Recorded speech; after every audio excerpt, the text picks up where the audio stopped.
assumed it was a... Because they asked me what my favorite animal That was. is not Ice Ice Baby. Or iced tea. No, vanilla. I don't know. Ice Cube. Vanilla iced tea. Vanilla Ice Cube is... No, that's not even... And here I thought we were going to have a normal episode for once in our lives. And now that's going to be the intro.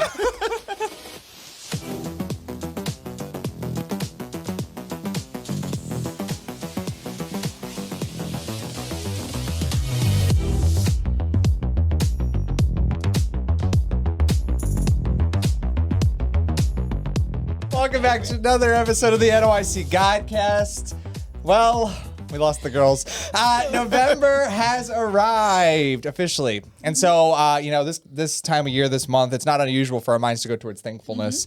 And so I thought it would be totally appropriate. Maybe each episode of this month, we can start off by each of you guys sharing something you're thankful for. Something like not like your norm. Like don't say food. Oh, but I am. Oh, okay. So Rachel, why don't you go first? Oh, no. That's right. What's generic, Time for though? Rachel Cam. We need a... Oh, no. I know, yeah. It's not on me anymore. Over to Rachel now. Over to Rachel. Hi, guys. Over here in this side of the room. It's very quiet. Oh, goodness. I'm thankful for nothing. Coffee. That is a food. Like, genuinely thankful for. Yes. Mm-hmm. Lately, what's been on my mind is that God is the same. So no matter my circumstances, no matter what's happening around me, I think of the song, is it Jeremy Camp? The God Who Stays? Yeah. Uh-huh. I love that song. That song. No, is- that's not Jeremy Camp. It's Matthew West. Is it? Matthew West. Wow. Whoever sings that song, whoever's that guy, that song, and just like no matter what's happening around me, whether it's the good stuff or the bad stuff, God's the same no matter what happens. It's good. Kevy? Well, I've been going to this church about a year. Today actually was my year ago service. So a year ago was my first service here. As quiet as I get. So I'm gonna say I'm thankful for Sand Hill Church. I'm thankful for all you guys for helping me along my journey. Very, very nice. I'm thankful that I have a house this year. That's a good thing. Yeah. Were you homeless last year? Homeless James, not a good look for you. Well, honestly, yeah, we didn't have Yeah. the house last year around this time. And I'm just very thankful that we have our house and we're there and it's pretty much together. Fair enough. So this What month... about you? Are you not thankful? I am, but I'm hosting. He's thankful for all of us. That's right. Oh, I'm thankful for don't you, think so. crazy folk. And Missy. And Mom. And Mom. I guess kind of the cliche answer to echo Rachel. I'm grateful for the Word of God, which is kind of course, but I don't know. I've just afresh lately have been finding myself appreciative for just its depths and its liveliness and how it's just ever I don't know. I'm grateful for that.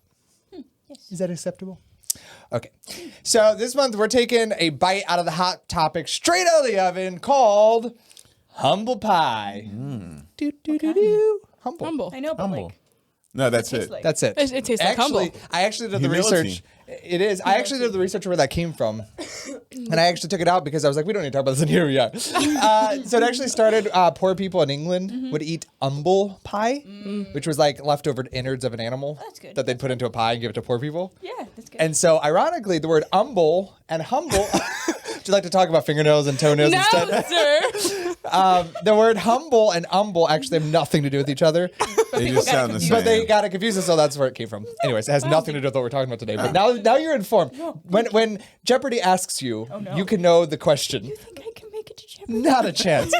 So typically this phrase is used when someone gets prideful, right? And so they're prideful and then they get a big old dose of humiliation and they're forced to lower themselves. Yeah. But as usual here on the GODcast, we've got somewhat of a different perspective this month. And so take a look at a parable that Jesus gives found in Luke 18. And he spake this parable unto certain which trusted in themselves, and that they were righteous, and despised others. Good start. The Pharisee stood and prayed thus with himself, God, I thank thee that I am not as other men are, extortioners, unjust, adulterers, or even as this publican. I fast twice in a week. I give tithes of all I possess. And the publican, standing afar off, would not lift up so much as his eyes into heaven, but he smote his breast, saying, God, be merciful to me, a sinner. Jesus goes on to say this, I tell you, this man went down to his house justified rather than the other. For everyone that exalteth himself shall be abased, and he that humbleth himself shall be exalted. So notice in the beginning of this segment here, Jesus, via Luke, tells us who the audience is that day, right? In verse 9, we read that Jesus is speaking to those who trusted in themselves, those who thought they themselves were righteous. That's who Jesus is speaking to here. And so Jesus goes on to give a pointed parable. CJ, I lost my clickety-click. I feel like you sabotage me every time. So, I know. Jesus goes on to give a pointed parable in order to teach these people a lesson. And so most of the time, we hear this story, we hear this passage, and we think self-righteousness is self-rankness. Like pride is a bad look on you is kind of the takeaway if you were to boil this down. And that's certainly true. Like, that's certainly true. However, this is what caught my attention. This is what drew me to this text. Notice that one man verbally gives thanks to God. And yet Jesus says this man, the one who does give thanks verbally, was actually rejected by God. This guy is giving thanks and God gives him the boot. He's tossed out. He's turned away. Jesus says, to your thanksgiving. My paraphrase, of course. I don't think that was exactly how that worked. The other man, though, he never says thank you. He never gives a verbal, audible gratitude, right? Expression of gratitude. And yet Jesus makes it clear that God accepts the thanks given by this man and rejects the thanks given by the other man. Do we see that? Yep. Yes. So this is the awkward question then. What thanks did this man give if he never said thank you? We don't read of any sort of thank you language, gratitude speech, no audible expression of appreciation. So what was it that this man gave in thankfulness that Jesus accept? Why does Jesus accept his thankfulness and not the other? Jesus makes a point here that I think a lot of times we overmiss in this scene. Thankfulness is of the heart and not of the mouth. Yes. Thankfulness is of the heart and not of the mouth. So you could say thank you with your lips all day long, and yet if your heart lacks gratitude altogether, it's rejected by Jesus. It's just lip service. So this is what I want to ask us. How many testimonies, how many moments meant to give praise to God are nothing more than a shrink session, a boast session, a grand announcement? Not coming from the heart. They have nothing to do with thankfulness, gratitude, or appreciation. And so just like Jesus says, this guy, they're rejected. They're not accepted. Even though the word thank you, I'm grateful for, I appreciate, I want to praise the Lord for, may be said, if it's not from the heart, say it with me. And so, did you hurt yourself? No, I looked at Rachel and I shouldn't have. Oh, yes. Don't try not to ever do that. So true thankfulness always begins in the heart. Any other gratitude gimmick is rejected by God. Well, I think that's the thing is when you're, again, it's the whole thing of, I know that me and Rachel, and we've actually had this conversation before, of things that you didn't realize were pride. Right. Like when you think when you think lowly of yourself, like that type of a situation, it's still pride. So that's the same thing here, is your whole point of saying the testimony is me. You know what I mean? You're not trying to give God glory. Right. You're like, I have something good to tell you. Right. You know what I mean? Right. Or even if it's something bad, like a prayer request, you're still it's about me. Yeah. It's about me. It's what I'm going through, what this person, you know what I mean? So I think that's the problem, is we don't see it as pride. Yeah. Pride is you on your mind. That's pride. Yep. We could just move on to the month of December now. That's it. Okay. See how quickly I did that. Fast That is track. impressive, honestly. Very good. Very good. Very good. But yet here we are. So notice the heart of the second man, right? So gratitude starts in the heart. Doesn't matter what the lips say. It starts in the heart. So notice the heart of the second man. This guy was a publican. He was a tax collector. He was hated by his people. He was rejected by his peers. He was seen as a traitor, a sellout in society. This guy realized that he had nothing going for him. This guy is so lowly in his outlook that he won't even lift his eyes to talk. He won't even lift his head to be heard while praying. He beats his chest in a sign of remorse for what he's done and who he's been and how he's lived. And so because of his actual lowly state, like you said, not like false humility, not trying to show how little and lowly you are to bring attention to yourself, but literally he's like, I don't want people to see me. I want to hide in the corner. Like, I'm so distraught by who I am. And so this man's only plea, the only words that this man can muster up to mutter is this: God, be merciful to me. I am a sinner. And Jesus says, Good job. that is a sign of thankfulness. Good job. I appreciate that. I accepted. Kudos, right? What? What? The reason is that this man admits how unworthy, how unable, how deserving he is before God. This man admits that his only hope is to plead for what he does not deserve. Enter grace. So a lot of times don't look at the screen, don't look at the screen, don't look at the screen. What do you guys like? What do we usually define grace as? Looking An at the extreme act of kindness. That's good. Yeah. Isn't it? I always get them mixed up. I always Mercy get and them grace. flipped. Yeah. Grace is getting something you We don't don't deserve. deserve. Correct. And then Mercy. No. mercy is getting something you you're don't- not getting something that you deserve. Right. Yes, that's correct. Yeah. I'm glad you agree with yourself. She's like looking at me. Yes, it is. That is correct. I know it is. That's like, you. I'm doing this like, Rachel, give me something. Yeah, that's right. I'm waiting to hear your brains rattle harder.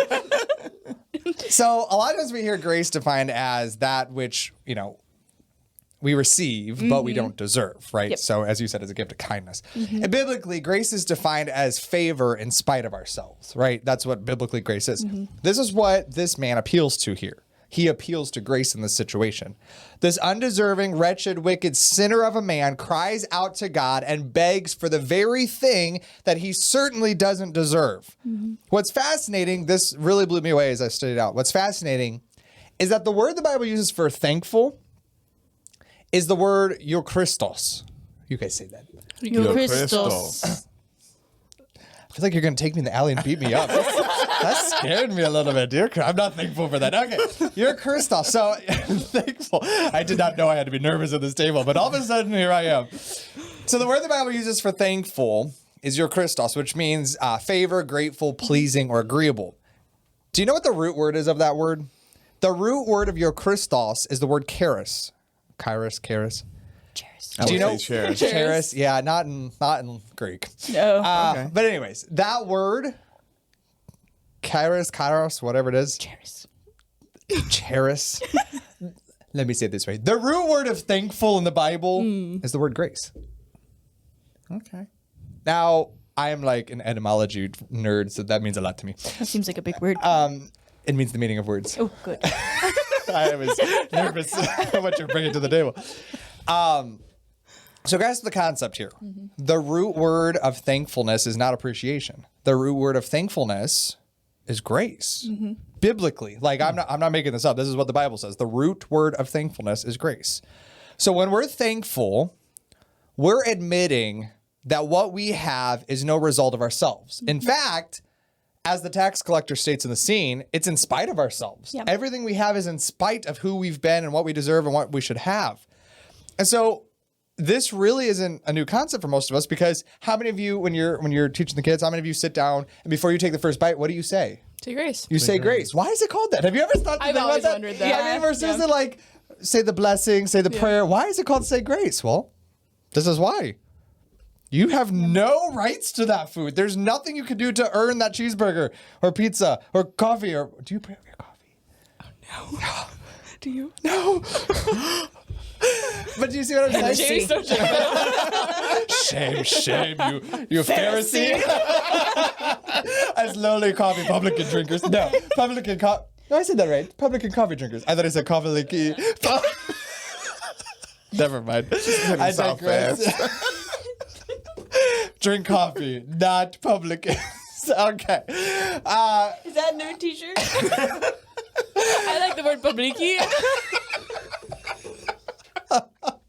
Publiki. It's a brand of coffee. Iki. We need some grace All I up can in think of here. is, you don't even know who you are, Rafiki. That's the only thing I think Oh no.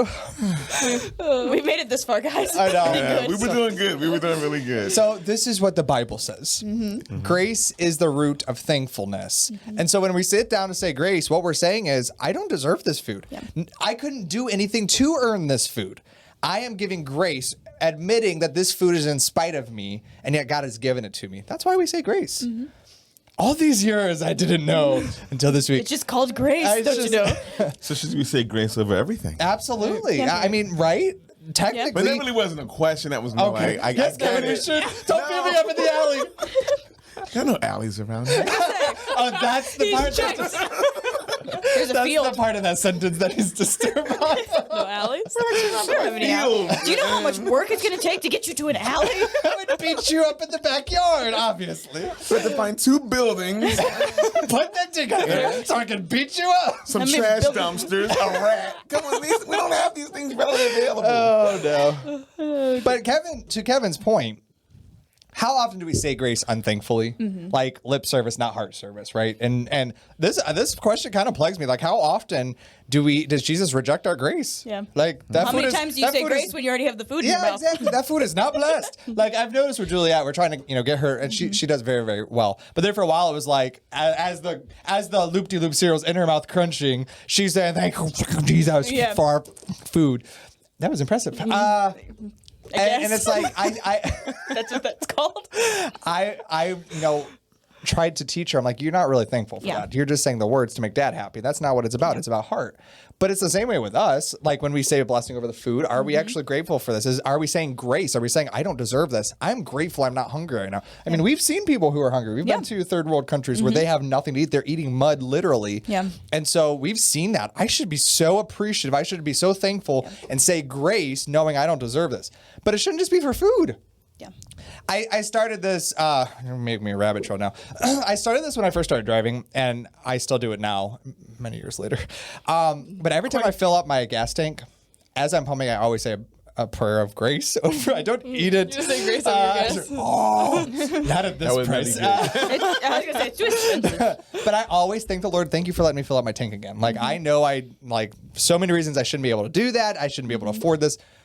Thank you for that. I've always done that. I don't really know why I started doing that. But should that not be for everything? When you lay on your pillow at night, grace over the pillow, grace over the microphone you hit, grace over Grace over everything. grace over everything, Yeah, we because I don't deserve it and I should be anything, appreciative of it. So again, saying grace, it's an admittance that what you have comes from above and it's a blessing from the blesser that I sure don't deserve, but I'm really grateful for. Yeah. I think when you put it in that perspective, like a lot of worldly people, like they're like, well, God didn't move a mountain today, or God didn't part that sea today. Like, I need evidence. Like, show me evidence that God is real. But like when you look at it from what you're saying, from the perspective of like we deserve nothing, Yeah. okay, then every little thing that we get. Yeah. You know what I mean? Is of God, is a blessing. You don't deserve to wake up in the morning. Right. Exactly. Every breath. So, I every mean, breath yeah. we take. So everything is from God. Yeah. And I think that speaking of, pridefulness, I think that's where it comes from, when you think like, well, God gave me most of this. Like, some of it on my own. Right. You know Yeah, what I mean? exactly. Yep. And that's the American mindset. Oh, I yeah. built this. I made this. I got this. I deserve this. We literally have a law in our country called the Bill of Rights, like Yeah. what I deserve to have. Yeah. And I'm not bashing that, but what I'm saying is it's all about us and what we can do. And yet grace says, I can do nothing. I deserve nothing. It's all of God. And so humility for a Christian starts with recognizing who you are and recognizing who he is. And then putting the pieces together to see, I need to say grace over everything. I deserve nothing. That changes the whole Yeah. perspective Yep. of. So thankfulness says that what I have is given out of grace, that which we receive but sure don't deserve. Being truly thankful begins with a slice of humble pie, admitting how unworthy, unable, undeserving you truly are, and then recognizing that all that you have ever received has been given to you from above in spite of you. So if this is the case, then what exactly does it mean to be unthankful biblically? That would be Anti-grace. What does that mean? that would be prideful, because you're not, like, you think in a very worldly manner, like I got this, I made this, I did this. Right. And when you're approached by someone, a Christian, who's trying to tell you, because you used that pretty big sledgehammer on me when I first came here, of you're nothing. I And see I'm why like, you want to beat me up now. It all makes sense. He has his own sledgehammer now. But it really just comes back to that of knowing your place Yeah. in the whole grand scheme of things. And like we started to talk about this morning, I think that you can't know your place unless you truly understand like how you can't even comprehend how great God is. Yep. You know what I mean? It's like it's beyond our comprehension. So why even try? Just know that you are far below that. Right. Yes. You know, Absolutely. like we can't even see like the the very top. Yep. And we're just like, oh, well, Yeah. we're way down here. Yep. Absolutely. So, kind of like Kevin said, being unthankful, it doesn't mean that you neglect to verbally give thanks. It doesn't mean you verbally neglect to give gratitude to God. Being unthankful doesn't necessarily mean you're even unappreciative for what you have.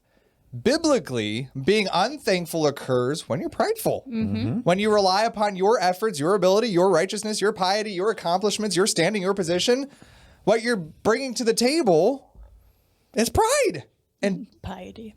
yeah. Humble piety. CJ, we need to retitle this whole episode. How did I miss that? I don't know. I'm so disappointed in I'm sitting myself. here squinting. Could you not hear my squeak? I literally could.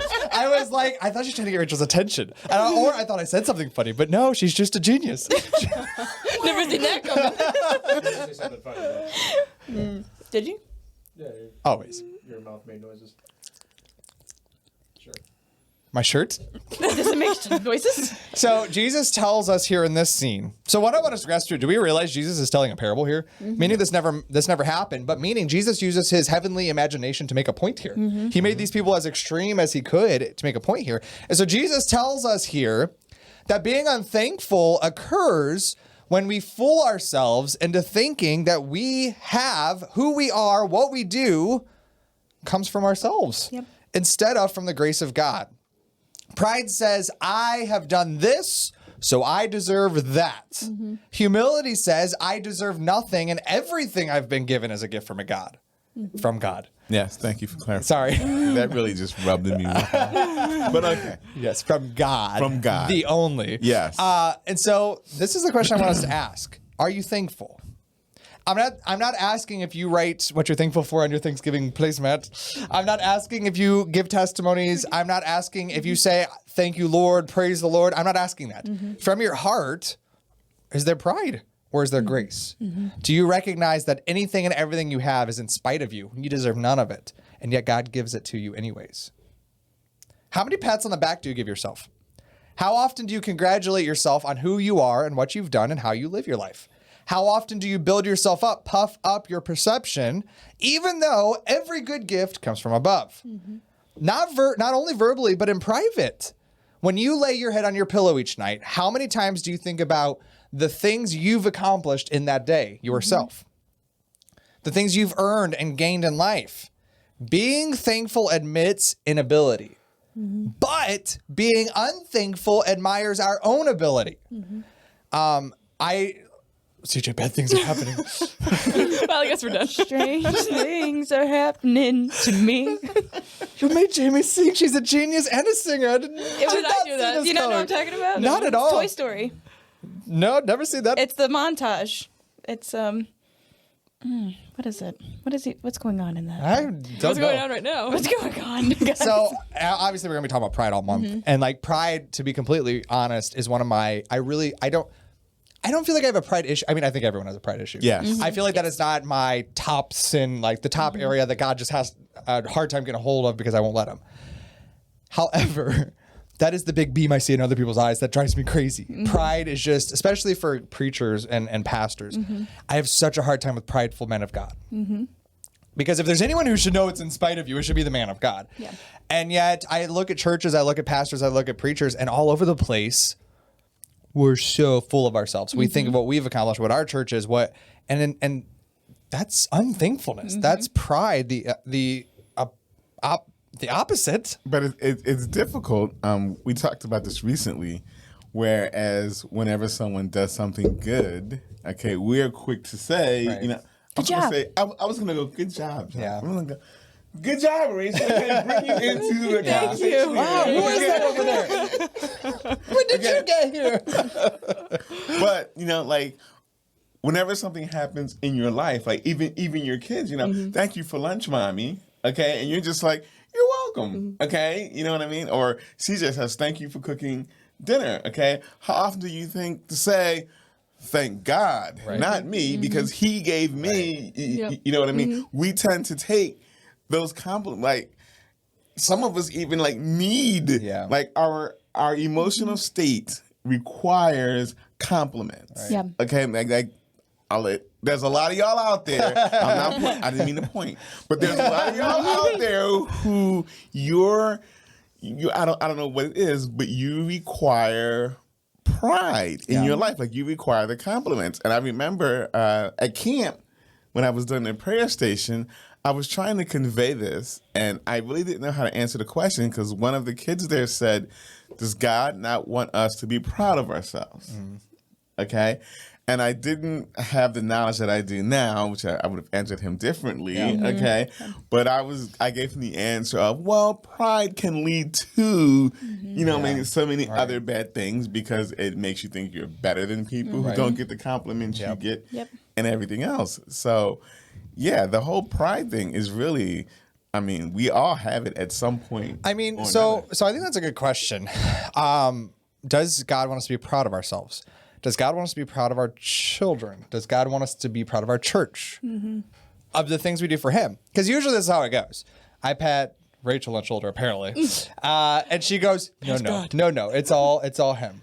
Now, is that true? Yes. Does it feel like it's true? Not really. Now, this is what I want us to step back and think about what we know of the Bible. Did people ever come to Jesus and congratulate him, tell him he did a good job, try to point at him and try to build up his crowd? Yeah, all the time. The crowds followed him. Is it the rich young ruler or the lawyer? One of them comes and says, "Good master." And what does he say? There are none who are good. No, not one. Jesus has said that. Goodness sakes. And so we see continually that Jesus. I'm sorry, I hate to cut you off, okay? But like that, what you just now said was like stuck in my head like a month ago. Yeah. Okay. So like whenever I was trying to coax people into calling me good, just so I could say, "Why are you calling me good?" Jesus said none of us are good, and then my lead into that was going to be, so therefore the phrase "bad things happen to good people" is not true because none of us are good. Yeah, absolutely. In fact, that's one of the things that Ray Comfort uses all the time for evangelizing is trying to tell people, you know, do you think you deserve, like, do you think you're a good person? You deserve good things? Well, there's no such thing as a good person. Yeah. So I wrong. think You're wrong. The only person I successfully coaxed into it was your mom. One day, like, right after service, like, I got her to say it, and then I just fumbled the whole. Yeah. So, It was a humility lesson.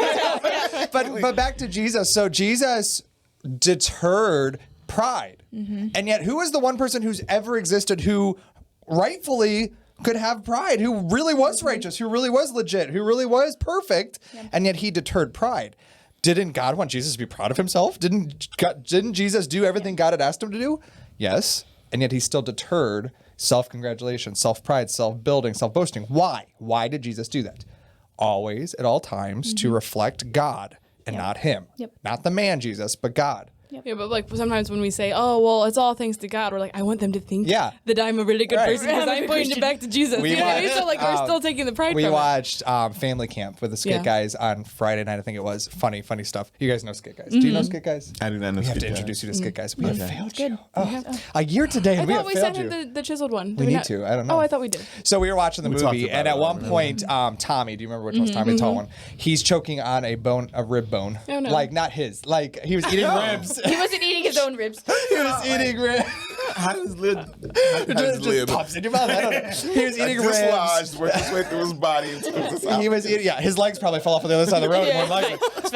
So he was eating ribs, and he starts choking on the bone, and Eddie, the bald, short one, starts giving him the Heimlich. He saves him, and all of a sudden, everyone in the dining hall at this camp starts going, Dr. Eddie, Dr. Eddie. And they're all cheering and cheering. And Eddie, of course, stands on a chair, and he goes, no, him. Little bit me, but him. And I'm like Jenny at one point was like, don't you feel like they're making fun? I'm like, no, that's legit. Like that's not making fun. That's Christianity, because that's how all of us are. Right. And like, even though like I really struggle with what to do with that. Like I feel like no matter what I do, I'm like still like. So what's the right answer? Like, just walk away. Yeah, like find a paper bag. Like I don't know. Get thee behind me, Satan. I don't know. I've yet to find a comfortable way to deal with that. But what I do want to say is, you know in your heart whether you're grateful or not. You know in your heart whether you're prideful or whether it's grace. Yep. And so if you're not deterring, reflecting back to him truly in your heart, it's pride. Well, and that's what I don't remember. I just remember the situation happening. I don't remember who it was or anything. I just heard it from whatever. And there was a preacher that he got off the pulpit and was going to, and how everyone's like, oh, you did a good job, like all this. And somebody came up to him and said, God did a good job. Yeah. And he threw him. He's like, well, what about me? He's like, wait a minute. But that's how that's supposed to be. Absolutely. God did a good job, not you. And so even, I guess, kind of back to Kevin's point, and with that, like, how should we, if we know this is true, how should we talk to one another? Like, how should we congratulate one another? How should we, because there is a biblical thing of building one another up, but what are we building them up in is the question. And even if you say, I'm going to keep going to Rachel. Even if I said to you, Rachel, someone over there. I know. I don't know what to talk about. If I said to you, like, wow, God is really working miracles through you, okay? Like, still, I think that people will take that, but he said through you. Yeah, like Right. it was me. God I was in there. chose me. Yeah. He didn't choose you. He chose me to do that. So one thing, so this ironically happened to me twice this morning, and I feel awkward sharing this after all that we're talking about. But like, I had a couple people come up to me after the message this morning, and they were like, "That was for me. Like, God sent that for me." And this was my response to them. And I wasn't saying this in jest or in false humility. I said, well, I tried to talk God out of it. I thought that was a horrible idea. I had no idea why we were having this message, but I'm glad he knows what he's doing about, because I'm clueless. And that's kind of what the man's doing here in this scene. He's saying, in spite of me, God is giving me these things. And that's, for if you're a singer, a podcaster, whatever it is that you do, recognizing that it truly was God, but he's doing it in spite of me, because I got no clue what I'm doing here. It's all him. You know what I mean? Yep. Good stuff. So Jesus gives this stark and dire warning at the end of the parable. We could stop there and it all could be sunshine and puppy dog tails. But he warns us that those who build up will be humbled, and those who are humble will be built up. In other words, Jesus makes a plain point here. Those who build up themselves will receive a slice of humble pie. He will lower them. God rejects the proud, he turns them away and dismisses them from his blessing and presence. However, what does God do? He gives grace to the humble. God resisteth the proud, but gives grace to the humble. That verse has a whole new meaning to me this week after this episode. Maybe none of you all have been like, I was just blown away when I realized grace was the root of thankfulness. God gives grace to the humble. So he provides that which we don't deserve to those who realize they don't deserve it. I've got a quote here from Andrew Murray. He says this: humility is the only soil in which grace is rooted. The lack of humility is the sufficient explanation of every defect and failure. Humility is not so much a virtue along with others. It is the root of all, because it alone takes the right attitude before God and allows him as God to do all. That did not come from the book I sent myself on humility. Twice. It's a fun story. Song today, feature content is Gratitude by I Am They. Do have a charge up challenge for us. So for today's charge up challenge, I encourage you all to take a piece of paper and draw a line down the middle and make 2 columns. On one side of the list, I want you to write down some things you're thankful for. It doesn't have to be extensive or all inclusive. Just make a list of some of the things you're thankful for. On the other side of the line, make a list of your failures and faults and flaws, the things that you slip up on, sin. Recognize how the one list is so easily could infringe on the other. How your list of what you do badly could so burn and crash the list of everything you have. Yep. And then pray that God would help you to realize that all good gifts come from above. Not because you deserve it, not because you earned it, not because you made it happen, but all good gifts come from above. And that in thankfulness, admit that this is a work of grace. Very good. Well, I'm ready to go to the alley. You ready? I'm ready. We have to drive. At least you're pretty not getting far. inside of a cardboard box. That's the field. Yeah, I know. We don't have a big enough box right now. And you don't have a knife. Not Yeah. for her, no. Yeah, no, listen, that was a drum box. I think I could still fit in there. I don't know. Not right now, friend. It just take more of you to carry me. All right, well, any last remarks? Anything to add? What are you thankful for at the end of the episode? That it's over? Fair enough. Well, till next time, we'll see you. Bye, guys. Bye.